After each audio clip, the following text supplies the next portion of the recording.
Welcome back to another episode of Notes from the Negro Section. This is season. We was on a short hiatus real quick, you know what I'm saying, to regroup and get life together, but we're back for a second round. I got my man HQ in the building, got my man Bo, got my man DUbb in the building, and of course, it's your man Q.Lewis holding it down. Lil Q, big win, couldn't make it today, but shout out to them anyway. They here in spirit, all right? So we're back for a second round, dog. Today, we want to talk about the division between women and men, especially when it comes to the black family, all right? So what we want to know right now is the advancement of black women. Is that destroying like total black? Because to me, I have to be honest, I feel like the advancement of black women, some ways, this may sound weird, but some ways actually supports the white supremacist agenda. So we're going to talk about that today, man. And we're going to toss it around the table a few times. And hopefully if you're listening right now, you'll go ahead and comment below and let us know what you think, too. So we want to know what you think about this topic, too. All right, so we're going to start off right now. Just to recap again, we're talking about the advancement of black women. Is that advancement somehow contributing to the white supremacist agenda? All right, so, Bo, I'm going to hit you up first. I'm gonna ask you what you think about this, because black women, especially in corporate America, they are on the uprise. But is it affecting the black family or the advancement of the black man as well? So, Bo, I want to know what you got to say, man. What's up with you? Bro, so I come across a lot of black women, you know, in my profession that, you know, are at that director level and above, you know, that you know, junior to senior executive level and whatnot. And right. Typically, man, in my experience, they've always looked out for a brother, you know what I mean? Like, okay. You know, we sat down and we talked about, like, hey, how as a people, you know, how can we progress and things like that, right? So people that get there need to look out for people that's just trying to get there. You know, in my experience, man, it's never been, it's only been love, you know. And so I understand what you're saying. So thinking about it critically and whatnot, you know, obviously white males, white females are threatened by black men. I don't think they're as threatened by black women. You know, they may have a certain, you know, feeling or I guess, you know, generalization about black women. You know, like, you know, I've heard that, you know, black women are angry, they can be confrontational, this and that. But I don't think it's that fear out there for black women, right? Now, like, you know, I say like a young brother like myself, you know, trying to get to that level. And whenever I ask for feedback, you know, from my leadership, you know, the feedback I always get is, you know, just be sure not to be so aggressive. Just make sure that, you know, you're calm and methodical, things like that. You know, it's never really anything about performance, you know, or anything. It's always about, you know, behavior or whatever. Behavior, so from that standpoint, So from that standpoint, I think when, you know, we start to get to those C-suite, you know, positions and director positions and whatnot, that black women can look a little less threatening than black men. So, I mean, from that standpoint, yeah, I think, you know, it has hurt, but, you know, it's kind of a touchy subject because I'm not trying to hinder nobody black at all, man. You know, whether you male, female, whatever. You know, you know what I mean. If you're gonna move forward, yeah, I'm all with you. You know, I think what we need to be careful of is not to blame black women for that. You know what I mean? I think we need to place the blame where the blame lies, which is typically with white men. You know, right. And what I want to hear y'all talk about too, you know, I was hoping one of y'all touch on this. You know, one of the things I've seen in the workplace is this whole white feminism movement, man. And it's just like I get it. You know what I mean? I fully support women and women's rights and whatnot, but it's to a point where, like, you look at this white feminism movement, and it's based on a lot of fear, you know, and a lot of that fear from white women comes from black men again, you know. So some of those connotations, you know, some of those situations, I think, can get kind of twisted, which again leads, you know, to, you know, promoting and developing black women. But as a whole, I don't think black women are doing anything to hurt black men at all. Not in the workplace, that is. Right. Now, I agree with you about 98%. The other reason I say that is because of course, I don't think that black women are setting out to, to do any damage. But the reality of it is that the part you said about them being less feared, basically, is kind of adding to that. This is kind of the same thing. I know we're not going to jump on this topic, but what I was saying was basically they come across as less imposing, just like a lot of gay men in corporate America, because that's how they come across as aggressive as a black male. So even though they may not be doing it on purpose, black definitely they are being more educated, a lot more educated than they used to be, because a lot more are stepping out and doing the education thing and actually getting into corporate America and entrepreneurship, and not just being homemakers like they used to be. So definitely they are deserving of all the accolades and all the positions that they have, but at the same time, methodically, like not by any intentions of their own, they've actually become kind of the shooter, to use a term loosely, the shooter for white supremacists, only because what happens is the black male is now already being taken out of the family. Now you're getting taken out of the workplace. And I hate to say it like that, because then it sounds like I'm a woman basher. Now it just sounds like how white people talk about us and Mexicans and stuff, about how they say they take it all the jobs. Like, now I sound like them. But it's a weird kind of theory, because in those positions it happens, even though it's not something that's intended. It does kind of happen. And a lot of women obviously are getting positions that they deserve, but at the same time, it's kind of it's kind of canceling. I'm a little worried, because and the only reason I'm worried is because white supremacy is based on the subtraction of the black man, and that kind of appropriates that. So it's a scary thing. I don't think it's happening on purpose, but I think it constantly is happening though. So I don't know. That's just my take on it. HQ, what you think about that, bro?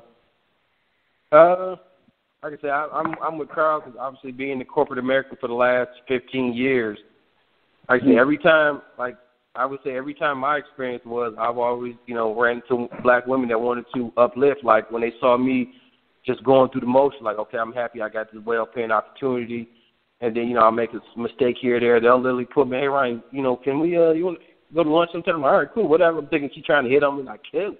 But then actually she's sitting me down, and, me being younger is usually a woman with, 10 to 15 years my senior, sitting me down like, Ryan, just don't go through the motion. Don't just take this opportunity as just an opportunity just to make some money.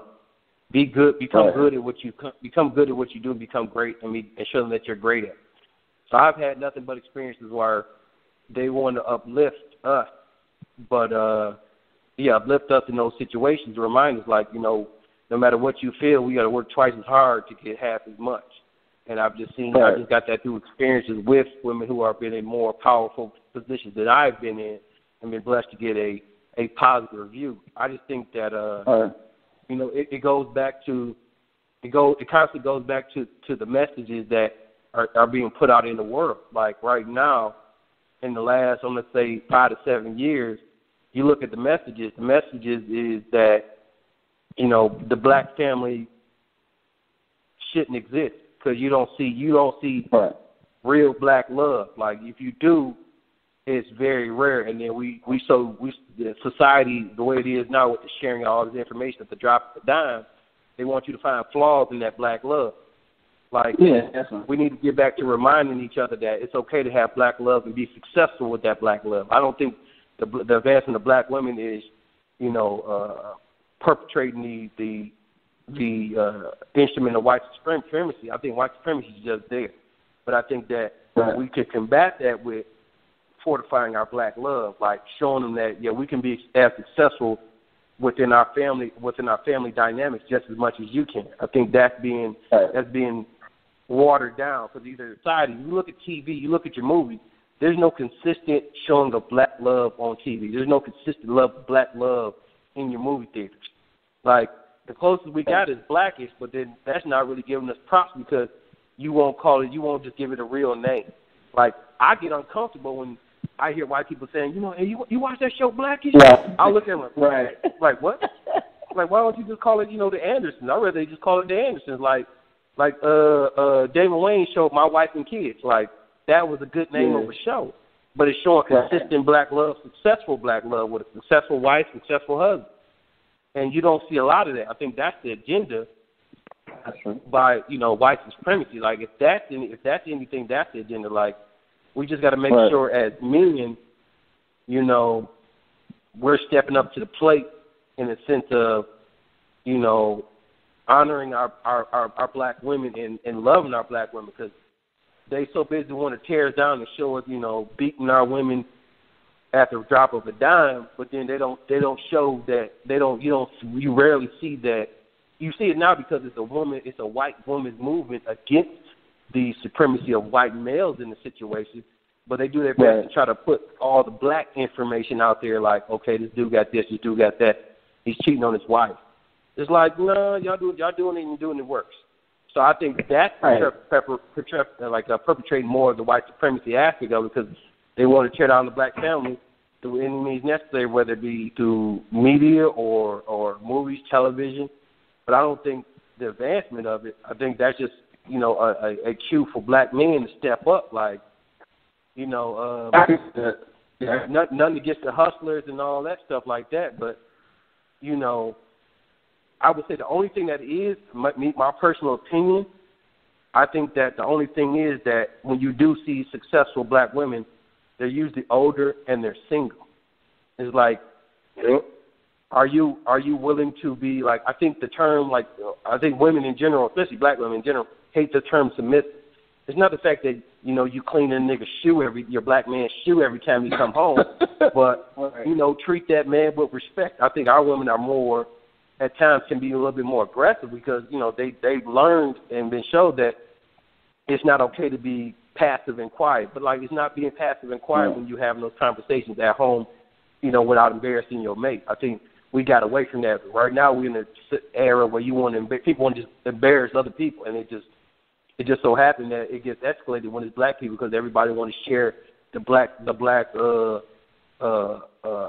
embarrassment out there in the world through social media, and we think it's funny, but it's like, no, we can show them that we're just as happy and being in love as much as they are. We got to remind ourselves to do that.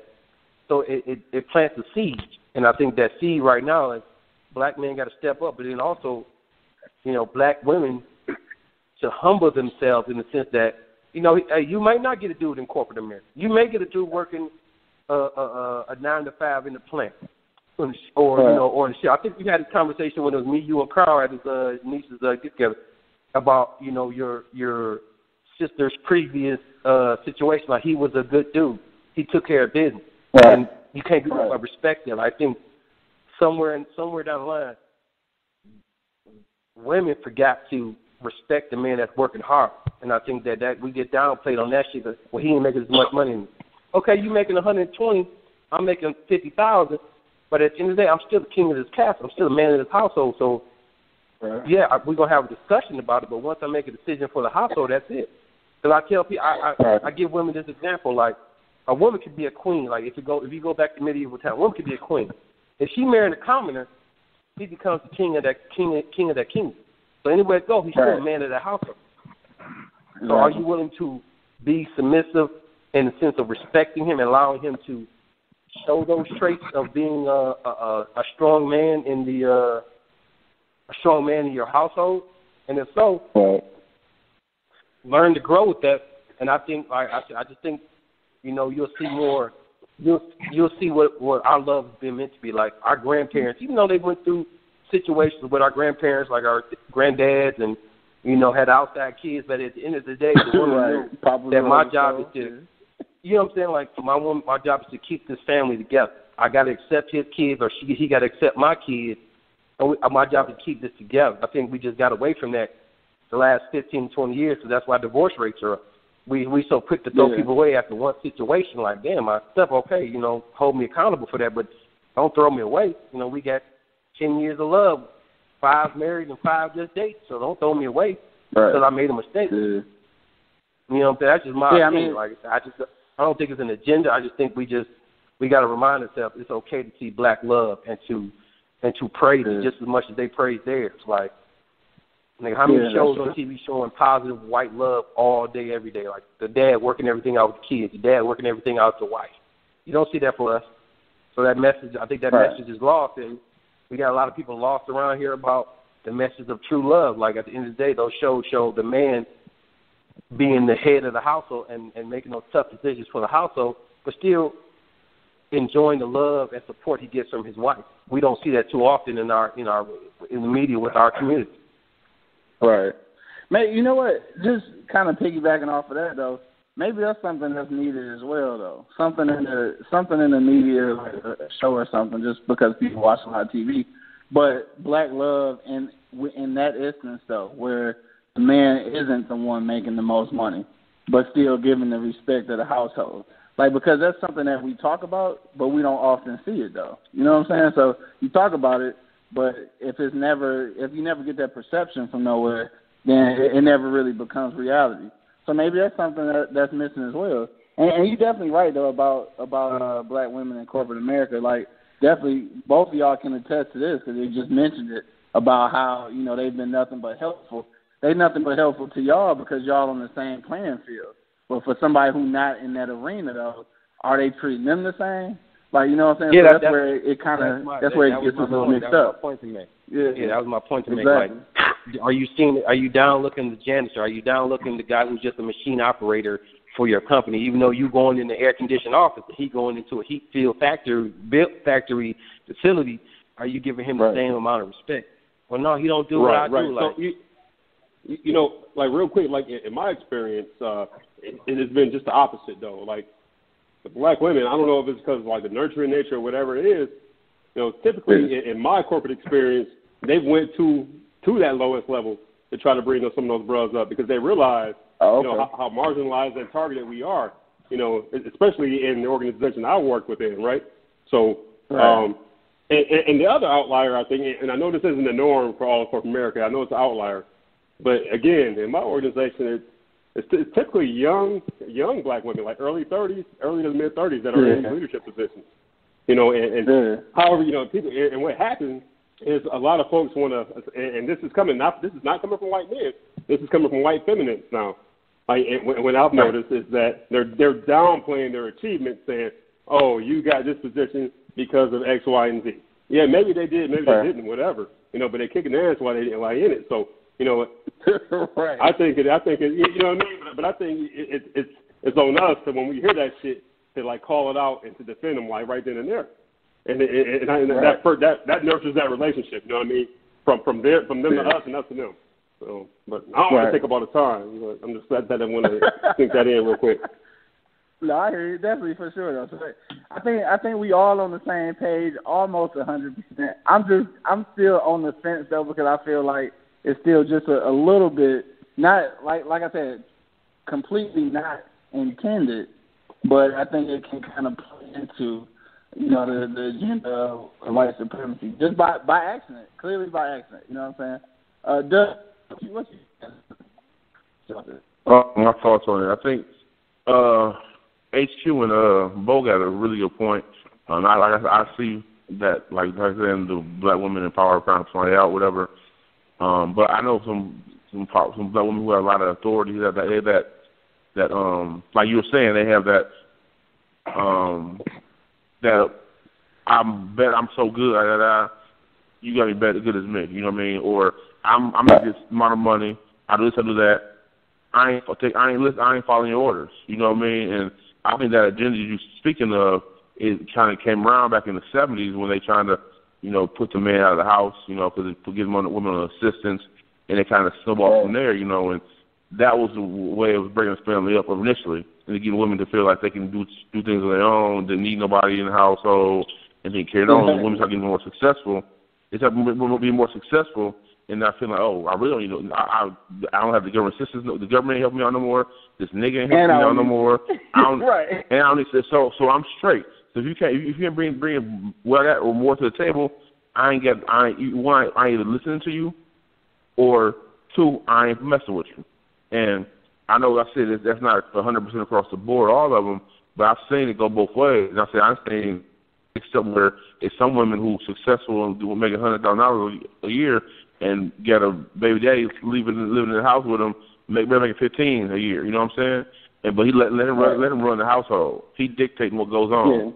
But then I see some women who get together and running their own life, whatever, for years. All of a sudden, a good man come along who ain't doing this as well as she's doing, and she's like, "You slowing me down." I'm like, I'm listening to you, So I see it both ways, and I think that's come from decades of being put in the head where you don't need anybody. You know what I mean? You got this. Preach on that, Chris. They can do it by themselves, but like really, how it is that we work better together. Because at the end, like I said, that's the agenda they've been pushing for years and trying to get us push us back. You know what I mean? I say, like Ryan said, you don't see no positive images of black love like that. You see them like Will and Jada. You know what I mean? And then you get constantly get attacking them, saying they got this, they swingers or whatever they're doing. Whatever they're doing works for them. That's their business. They swing. That's their business. Saying like don't get involved in their bedroom, but they still together. They're still working it out. That's what we look at. You know what I mean? We ain't looking at how they're working it out because they have desires that we don't know about. If they do or they don't. And like I said, so I think, like I said, I'll put you on a certain level where it is kind of that there, and I think as far as that comes with just working together, learning that we on the same team. Like really, at the end of the day, like they taking like I do see more some form of females being more successful. I see that. They're less threatening than men, than a black man, and they know they can pay women less money for the same exact job that the black man takes, any man takes in general. That's how it is. So they're like, all right, she's less threatening, and we pay her less money on top of that. All right, let's do it. But then I think it's up to the sisters who get in positions, like both said, pull these brothers up from the Lord. If we know who's capable and competent to do the job, pull them up. And build up so they can build up the next people behind them. And that's what I think we can make it is like this. It really is. Every other race at the corporation take care of themselves. Yeah. Preach, Chris. Well, we gotta do it too. That's what I think about it. But everybody. I'm on the fence a little bit. Not to cut you off, Chris, but that was that point you made. I think is so prevalent in the grand scheme of things.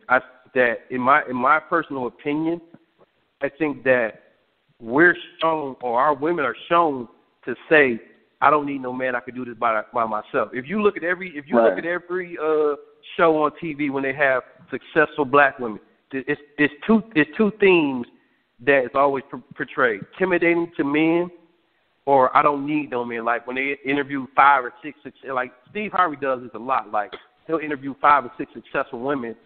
And then they'll say, well, I'm intimidating the man, or I don't need no man to be successful. I think no other race puts that information out into the world.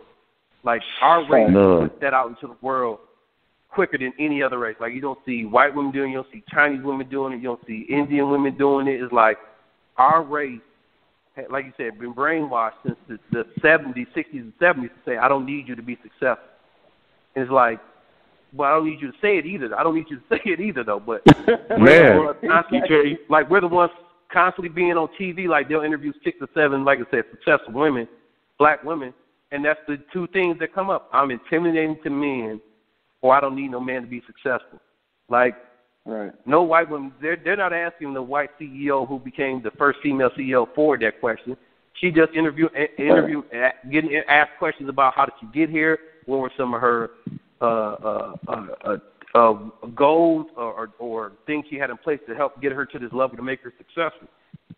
Those are the questions. Like you look at us, like Wes, well, why don't you have a man? It's like we jump right into that conversation. Well, at this point, I got this part without it.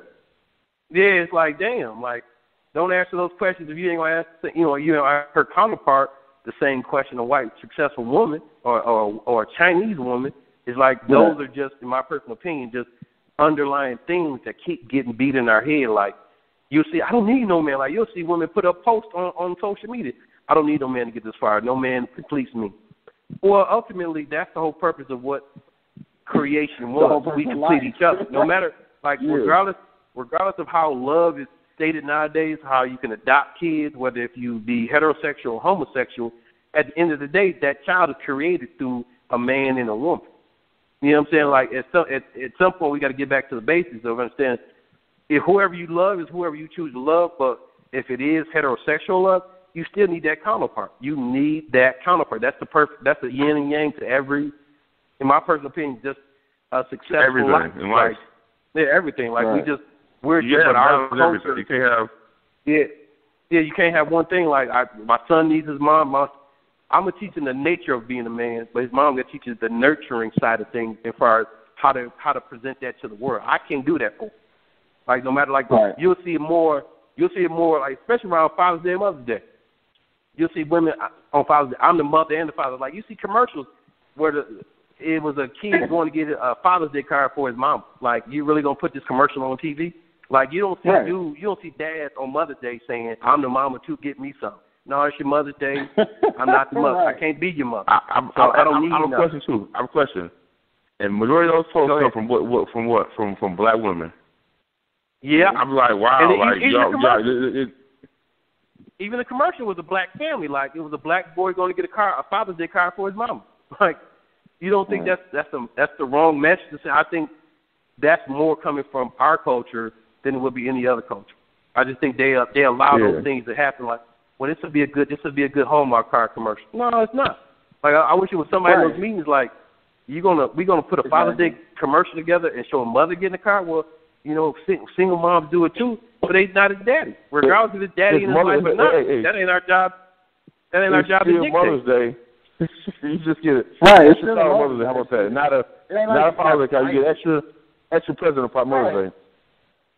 Yeah, you know what I'm saying? Like, Mother's Day. But like I said, I think that's the underlying thing. Like that, now that can, perpetuate the white supremacy. How they're putting that message consistently out there in the world. Like, you don't need a black man to be successful. You're the mother and the father in the household.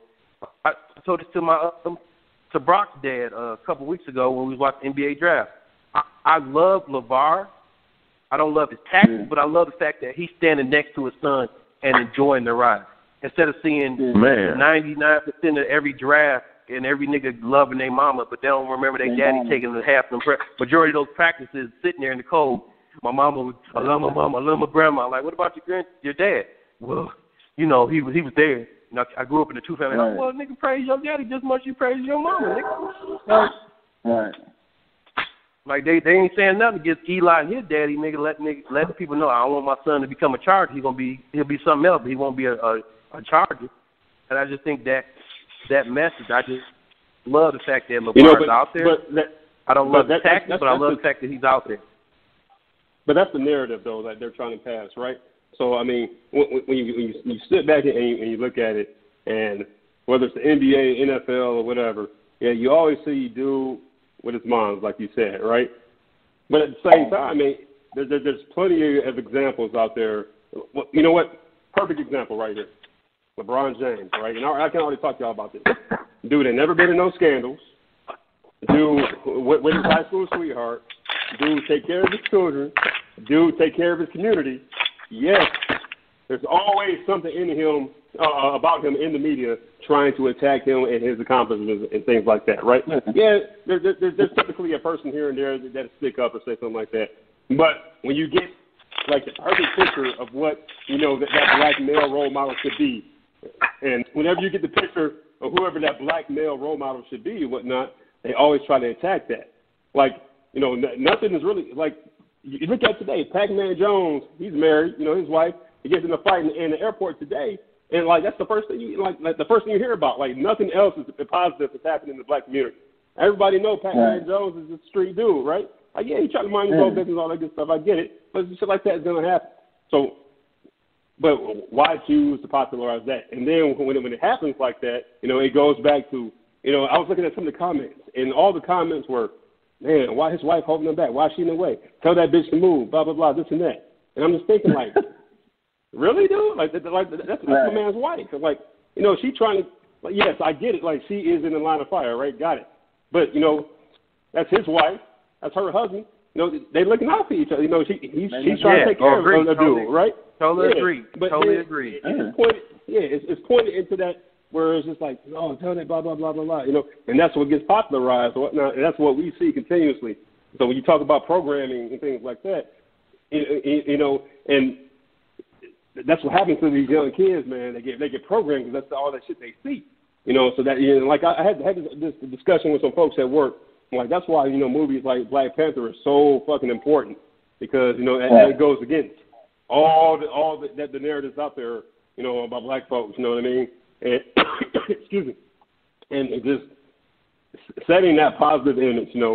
Seeing people in that light, saying like, damn, I can be something other than a D-boy or a basketball player, or football player, or a rapper or whatever.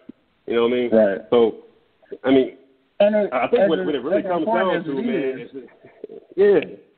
Go ahead. My bad. The point is, it's not enough though. It's just never enough. Like Black Panther just it's not. It's not.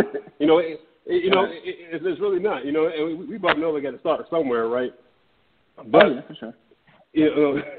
I think what it really needs to focus on, man, is like, and we had this conversation before. Segregation can be a good thing at times, right? It's that, right. And I think we've gotten to this whole ideal that white people have sold us that, hey, man, we're all going to live together and race isn't going to matter and no one is going to see color and we're all going to go dancing among the tulips and eat chocolate and sing lullaby, whatever the fuck it is, some shit like that. That shit is not real. That's not reality, dude. You know what I mean? No. White people take care of white folks. Asian folks Chinese folks take care of Chinese. Koreans take care of Koreans.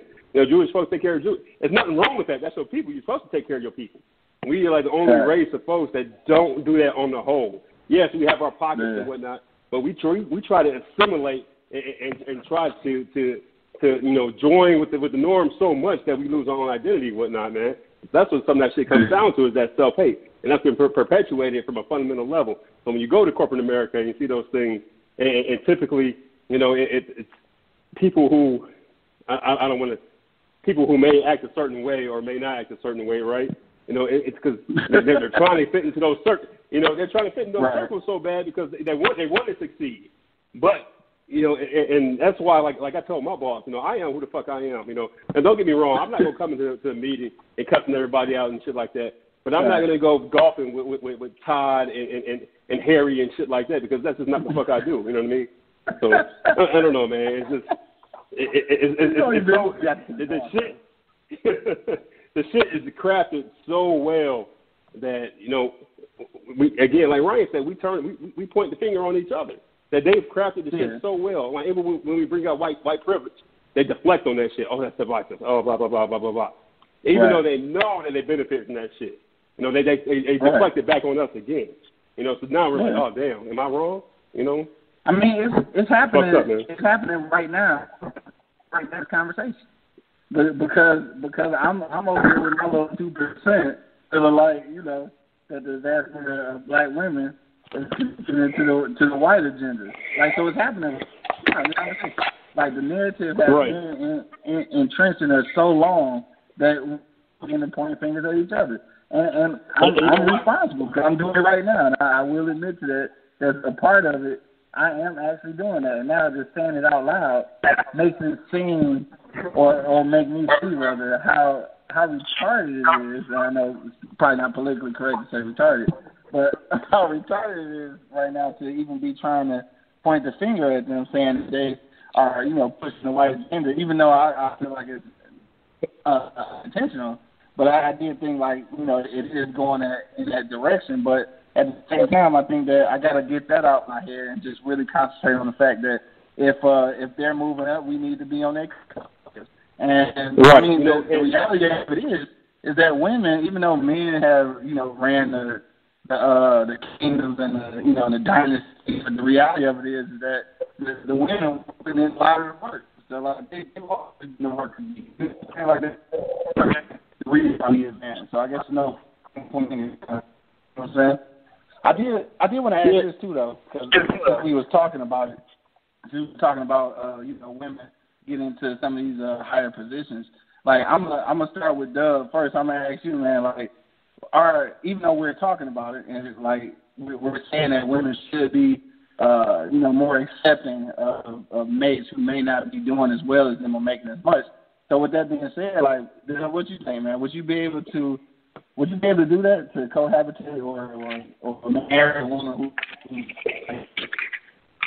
who wants to? I wouldn't have a problem with it. On some really honestly, because I grew up in a household like that. My mom, she was an IRS agent, and she made really good money. My dad was a teacher / coach, so, you know, he didn't make as much as she did, man. You know, I seen how that dynamic works, you know what I mean? And she always defers to my dad on shit. Regardless, you know what I mean? You had an example. Yeah, she was raised in that area where, you know, the father did, he was the head of household, and the mom was, you know, not really secondary, but support. You know what I mean? Like, and you know, they discussed things, argue stuff, whatever they did, but at the end of the day, she wrote what he was saying. You know what I'm saying? Right. And so I was my dad. I would love that shit. And I tell everybody about it. My baby make more than I make. I'm fine with it. But the problem is, you know, she maybe the problem though is she treated me like less of a person because of that, and then I can handle that. You know what I'm saying?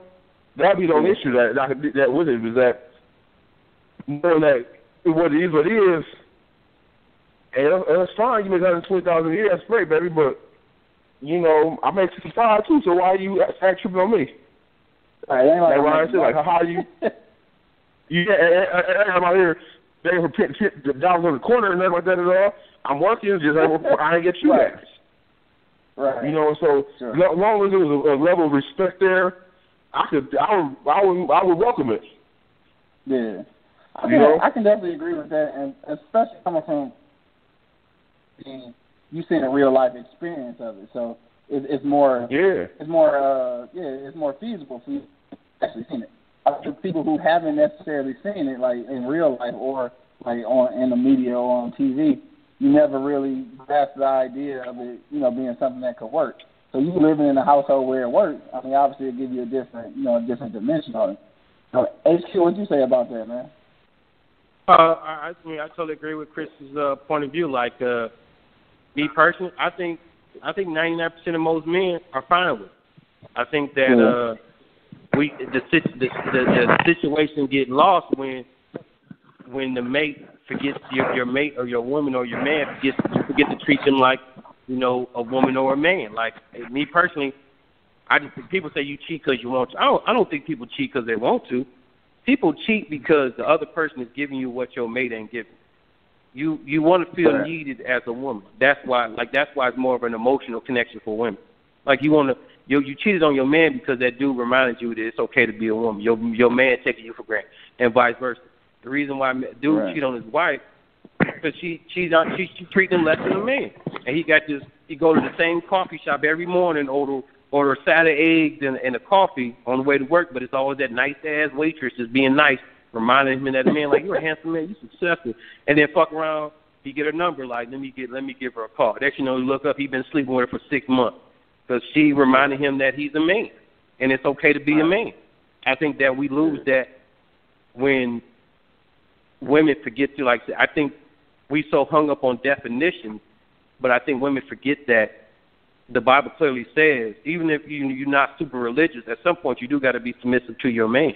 Like I've seen great relationships happen through basic submissiveness from the woman. Like if the man get out of control, God rest her soul. I see your mom. Like if Ed got a little crazy sometimes or got a little lippy, she tapped him, like, let's go inside. I'm not going to embarrass you in front of your friends or our children. I'm going to take you inside and have, hey, don't get beside yourself. Calm your ass down. Ed come out with a different mentality. Like, hey, how y'all doing? Y'all good? Yeah. Like, you see that submissiveness. I'm not going to take your manhood in front of all your friends. I'm not going to embarrass my wife and all my friends.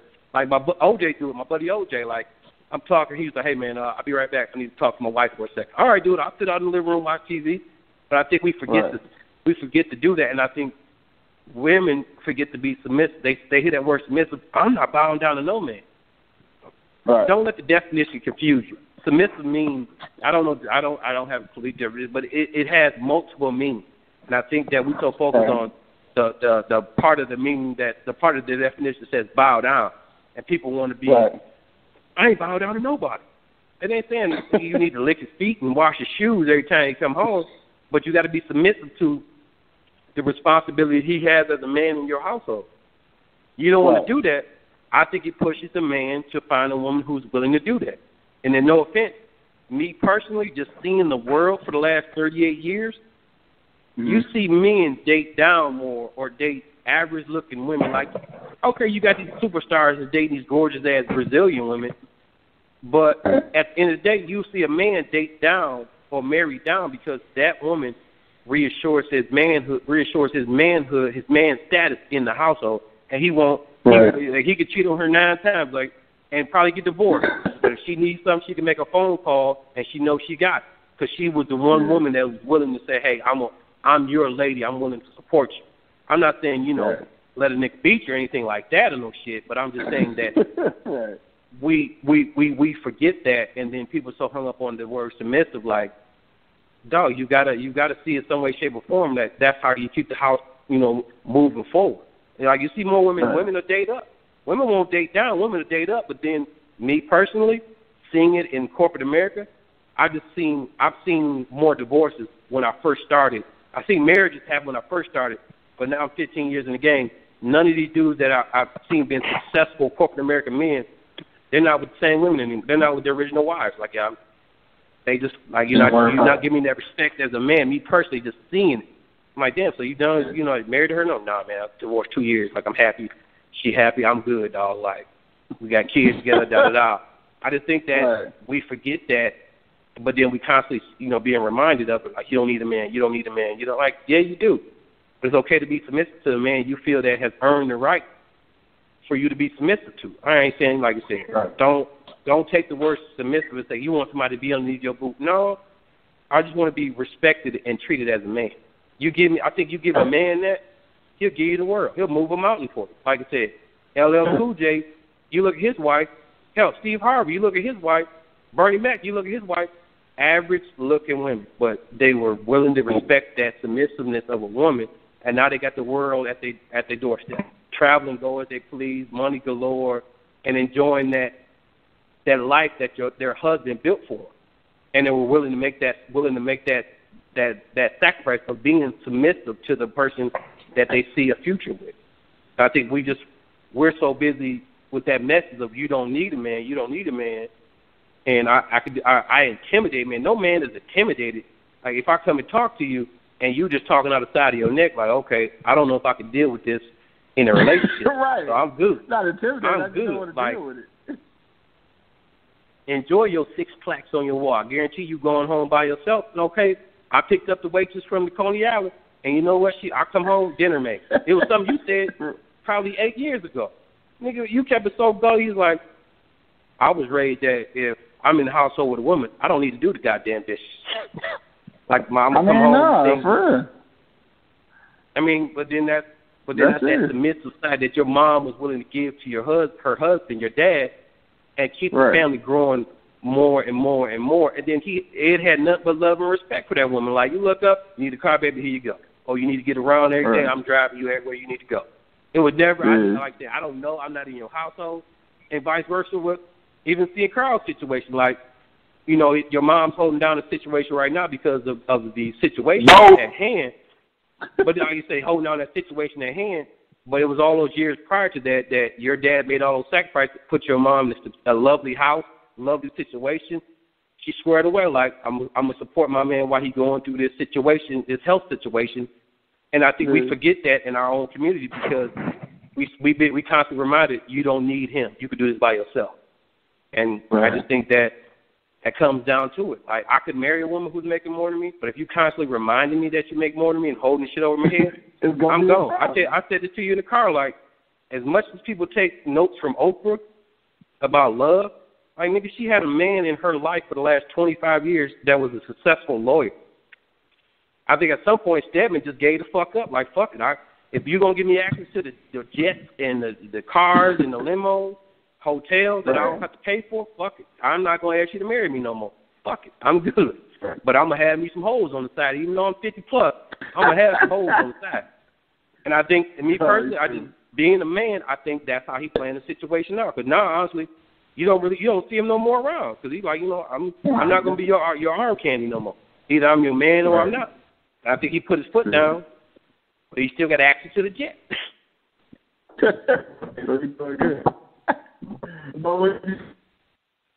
Yeah, I'm gonna kind of take the.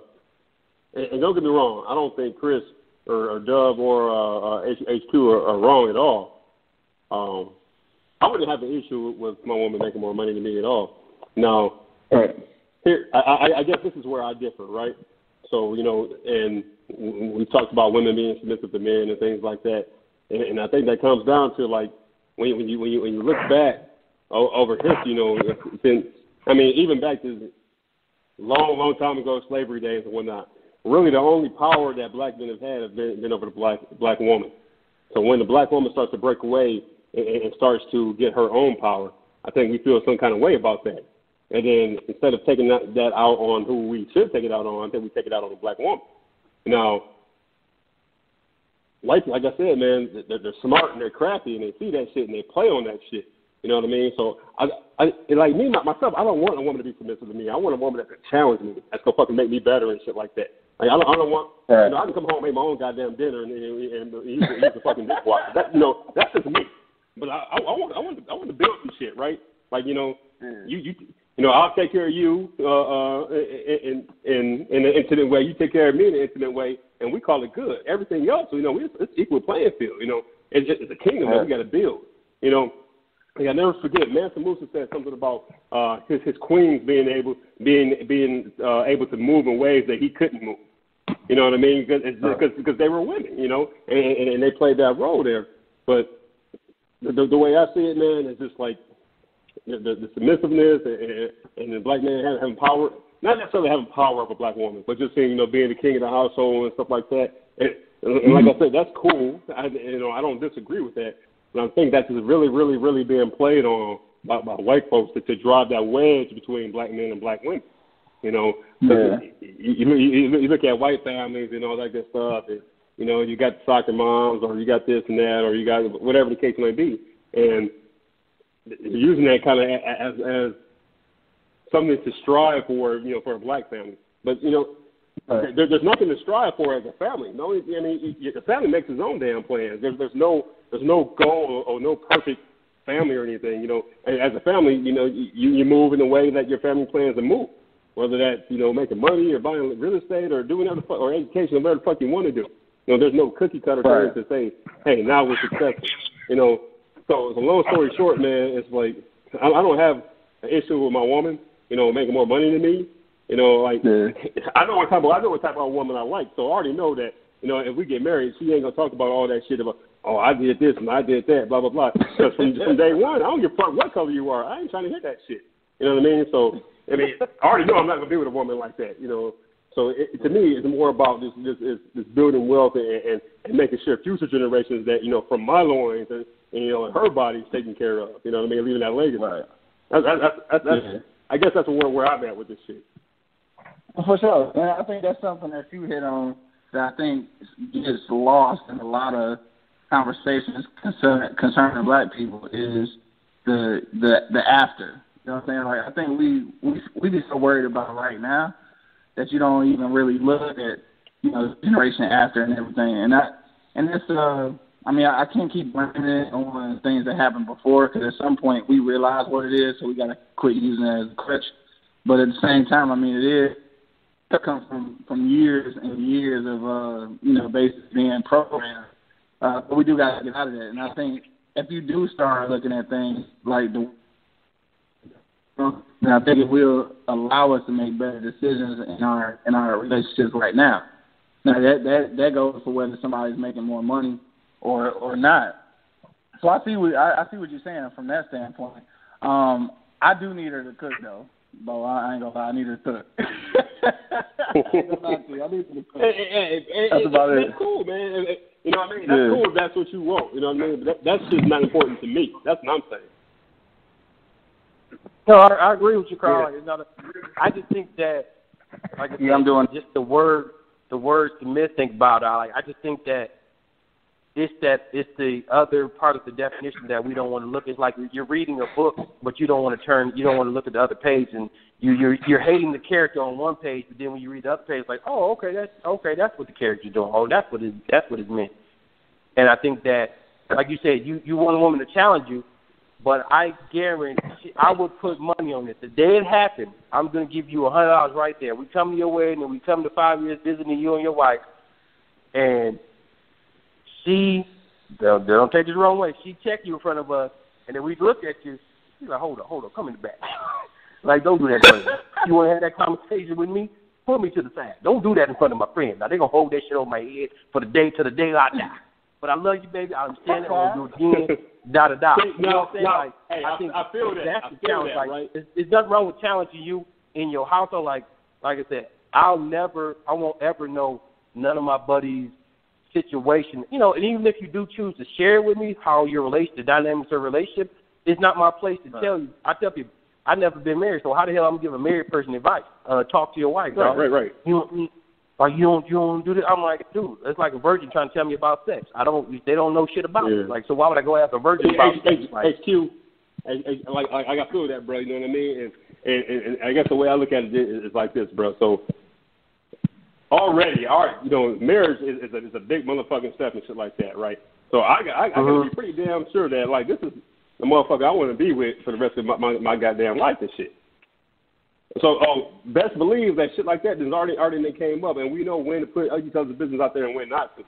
And don't get me wrong, when I say challenge, it's not necessarily a negative thing. Okay. It can be from a motivational standpoint. You know what I mean? Just so our listeners to hear a better understanding of what you mean by challenge. People always, like I said, people always want the simplest definition. Like I wish it was black and white. I wish it was, but there's always a gray area. And I think as a society, we forget that gray area that actually make a lot of shit work. Like you said, challenge you. You clarify that more for our listeners so they can hear, he wants a woman to do this. That type of man I want. He wants to challenge, but it's challenge behind closed doors within their dynamics of their household, dynamics of their relationship. We don't need to see the shit. Yeah. That's none of our business because I think people quick to judge people's situation. Yeah. You know what I'm saying? They don't know the dynamics. Like, that's how they roll. Like, if he could deal with it, he love her, I like it. That's all I need to know. And they shit work for them. I can't give a married person advice. I tell any of my married friends, challenge my mental, my ambition, but don't challenge my authority, though. That's definitely a difference. Yeah, that's what I'm saying. Like, even if you do challenge it, it's behind closed doors, so y'all can have an open conversation about it. Like, had that hard conversation that it's gonna make you feel uncomfortable. Your heart gonna race a little bit. Like, this bitch just say this to me. You've been married for 5 years. You're calling the bitch in your head. This bitch just said this to me. Bitch, you crazy. Right. You saying it. You don't need no audience for nothing like that. Yeah, you don't need an audience. I think that was lost in the underlying theme. Like, I think we've gotten away from, like, even I tell people this, like, no offense, I think compromise is such a horrible word. You got to compromise relationship. You got to compromise in a marriage. No, I think you need to work together. Because compromise, if you look at the history of compromising, someone has always lost in compromise. If we want to work together, let's work together. But if you constantly want me to compromise, that's me constantly giving up more and more of the rope. That and eventually it's going to be one-sided. I'm gonna have no rope left to give, and then person that's going to probably lead to me cheating. Like, shit, I ain't got no rope left. I ain't got nothing to hang on to. So that's a great fucking point. Like, that's a great point, right? So, I always talk, and this ain't got nothing to do with relationship. I mean, it does, but not in a relationship standpoint here. I always talk to my folks at work, that is my team, is about balance and harmony. So there's a difference between balance and harmony. In balance, you have to give up something to gain something else. In harmony, you don't necessarily have to give up something. You just have to find that right mixture, right? You know what I mean? So I think that's kind of what we're talking about here as well, because relating it back to the work thing, my direct reports always talking about, hey, work-life balance, Carl. I want to get this day off and that. Like, it's not about balance, man. It's about harmony. Playing your shit around your PTO and your vacation days or whatever the fuck. So, like, when you out, you out. Enjoy yourself. But when you here, you here. And I don't want to hear shit about, hey, I wish I should have took today off because blah, blah, blah. Well, you had that chance. You didn't do it. You know what I mean? So even like going back to the house, even like going back to the house, you know, it's just like not. And Ryan is so right with that compromise shit, man. Because people, when they compromise, they typically don't say shit they really mean. You know what I mean? Put all that shit out there on the table, and you come to like some type of harmony or some type of I don't even want to say agreement, but you know something like that. Right. That compromise shit, can, you know, that shit can get sour real quick. Right. That is a good point, though. That's just my personal opinion. Like the Indians compromised, they lost all of America, lost all the United States. That's a hell of a way to look at it. Hey, look, we're gonna go around one last time. It looked like we lost DUbb, so I don't know if he's gonna get back in like we lost him. But you know, obviously, like I do every week, I switch it up a little bit. Still sticking to the same topic though, but we gonna go out on one last thing. So on this tip, I'm probably going. Let me see who I want to go to. I go to HQ first. Then we'll go to Bo, and then I end it out, and we come to a conclusion on that tip. But this is what we want to know now. All right. So as far as going back to the original topic, as far as the advancement of women, somehow adding to the white supremacist agenda. So just looking at that, I guess my question is, how do we get past that point where we are pointing fingers and get to a point where somehow we're actually taking the help that a lot of these black women are, trying to give us? Like at what point or what has to be done in order for people like me not to be thinking like, the advancement of all these women is making it hard for black men? Like what needs to be done, or is it even possible? HQ, what you think? I think it's possible. You just gotta give it time, and then just making sure, like within that time, we're taking advantage of the situations that were presented, and also making sure that we're prepared for the situations that were presented. Like I think that's the main key of it. Like the preparation for the situation. When the situation comes, then you can't help but thrive and grow in that situation. And I think through time, it's going to get balanced out, because this new era of love is, like I would say, thanks to social media, it's a gift and a curse. They're showing more black love consistently on social. They're showing our ignorant side too. Don't get me wrong, white people got the ignorant side too, but we show ours and they show theirs. But you're starting to see that balance more and more now, because you see more people, showing their wedding photos, showing them out on vacation with their family, things like that.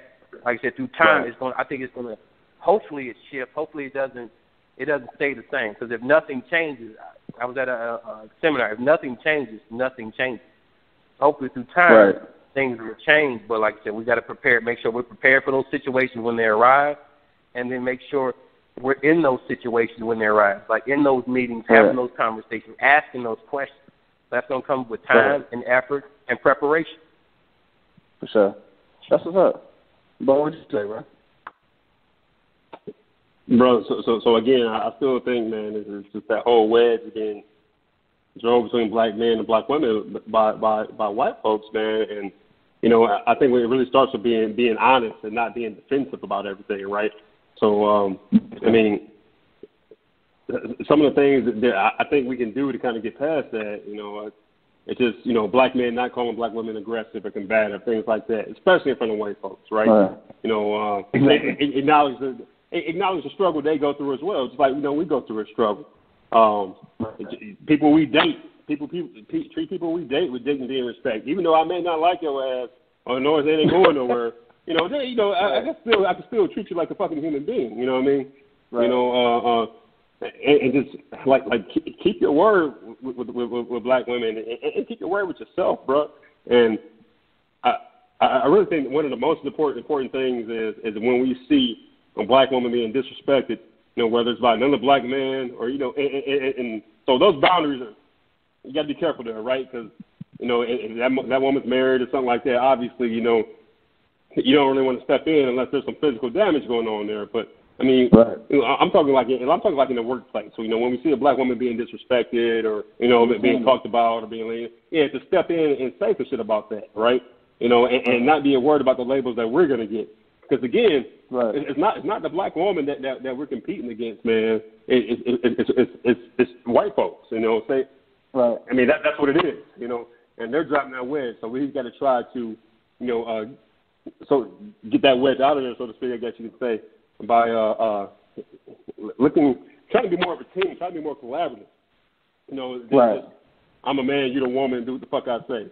Yeah, there's a point to that, and when it comes to protection and things like that, like I get it. But when it comes to that everyday building wealth and going to get your shit in corporate America, that's just teamwork, bro. That's definitely one of the missing keys right now is just the teamwork aspect. Like, people forget that the part of relationship means that, it's relational, which means that there's a part one and a part two. So both of those parts need to be working together in order for it to work. And I think we've lost sight of that along the way. And of course, that narrative that makes black women feel like they can prosper, without black men, and almost us proving it because they're getting educated and we're getting incarcerated. So like we're proving it, and then we kind of get like I'll even say a little bit jealous when we see them taking off, when we're the ones that are perpetuating the whole narrative. And it was never our narrative to begin with, but we started basically start getting into it. So I think right, the teamwork aspect of the thing is definitely that happened. So another thing that you mentioned too about was that you have to, some of them are very strong-minded and very strong-willed, but still in the workplace, so they are vulnerable. Just like we have to be the ones to act and defend them, and that'll get them something. And this conversation has been very helpful, honestly, because my perception has actually since we first started the conversation. So I think these conversations are definitely needed. And don't forget, if you're listening right now on SoundCloud or on Podbean, make sure that you do leave a comment underneath and tell us what you think about this whole situation. And follow us also on Instagram at Negro Section and on Facebook, Notes from the Negro Section. All right, so you can do the whole thing on Facebook. And don't forget to subscribe to our podcast as well. But on that note, man, I think we had a very healthy conversation. I'm ready to get up out of here, man. Call it a night. So till the next time, I got my man DUbb in the building. He can't talk because he actually fell off the line. It's okay. Got my man HQ. Got my man Bo in the building. And, of course, your man's Q.Lewis holding it down for Notes from the Negro Section. Check y'all out next time. Hold up.